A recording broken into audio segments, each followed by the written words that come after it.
Hey everyone, so today let's make some coffee scrub soap.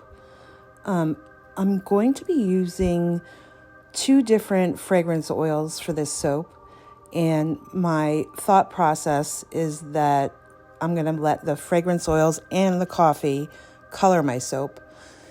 For those that don't know, any fragrance oil that has vanillin content or ethanol vanilla, I believe that's what it's called. It will turn your soap different shades of brown. So I have two fragrance oils I'm using. One is called Espresso and the other is called Vanilla Bliss.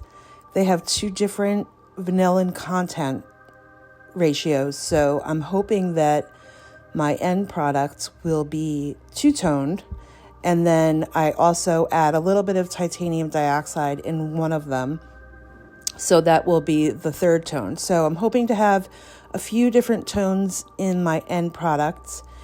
And this may not show right away, right after you unmold your soap. It might take a week or two for those colors to develop and get really dark.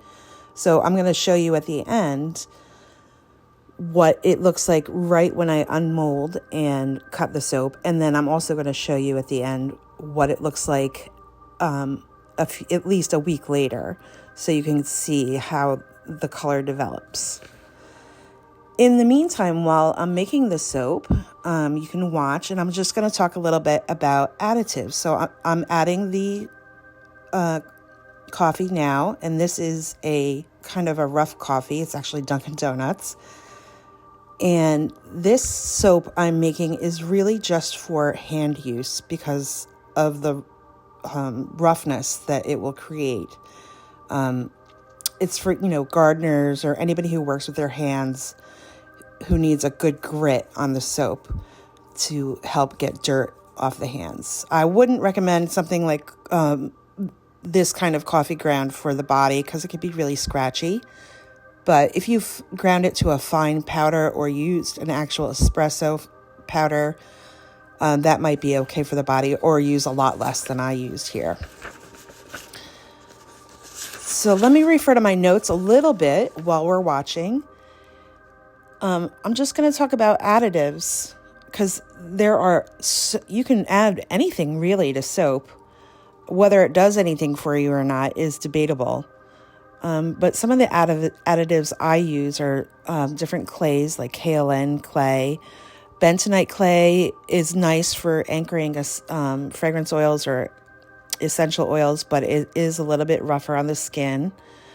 Pumice also comes finely ground and a little bit rougher, so do your research there.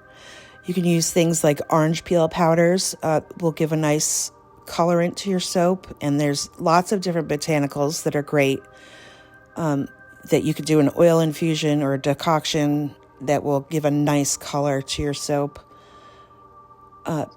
But lots of botanicals you can't use. Again, do your research because they'll just turn your soap brown or gray. Lots milks, coconut milk, nice creamy lather. Anything with sugars in it will speed up your trace and accelerate. So be careful with that. It also makes your batter reach a higher temperature, so you have to be careful of heat tunnels and things like that. So you want a soap cooler and maybe freeze your milks and add it to your lye solution that way. You can add things like sea mud, great for color. Same with activated charcoal. They both have great benefits for the skin, not in soap. Debatable whether or not those benefits come out in the soap because, again, you're just washing soap off of you. So any additive is debatable on whether it does anything for you other than make your soap have nice bubbles or a beautiful slip, stuff like that. So again, you can use any animal milk. People even use camel's milk. Silk fibers, I add this to my lye solution so that it dissolves, and this makes really nice, beautiful slip on the soap. Cocoa powder, great, adds a nice rich brown colorant. I like using that. Poppy seeds are decorative and do give a pretty abrasive exfoliant, so be careful with those. Salt is wonderful. When it's ground fine, it can help with the hardness of your soap, longevity of your soap. Softness, remember, like salt is used as a softener in water. Oatmeal, make sure it's ground as a colloidal oatmeal and not just oatmeal, because that will rot. Citric acid is great, perfect for those with hard water, because it's a chelator and it will bind to minerals and metals, and that's good for not getting buildup of soap scum, things like that. Sodium lactate, I use sodium lactate. It's great for letting you unmold quicker, and it's basically a salt. Turmeric, very popular right now. Also debatable if it gives you any benefit in your soap, but it does give you a nice orangey color. Loofah, and other things like food items. But again, do your research, be careful. Don't use fresh flowers on, well, I don't use fresh flowers on my soap. I don't use florals at all, because fresh flowers will certainly turn brown. Even things like dried lavender on your soap will end up turning brown on top, and it will look like mouse poop. So just be careful with botanicals.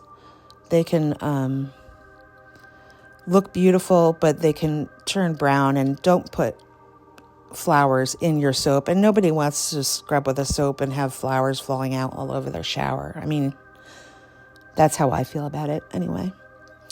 All right, so here is the soap. It's going through gel phase, and I'm cutting it here, and it's going to go quick. But at the end, I'm going to show you what it looks like a few days later after I cut it here. You'll see it's, pretty light.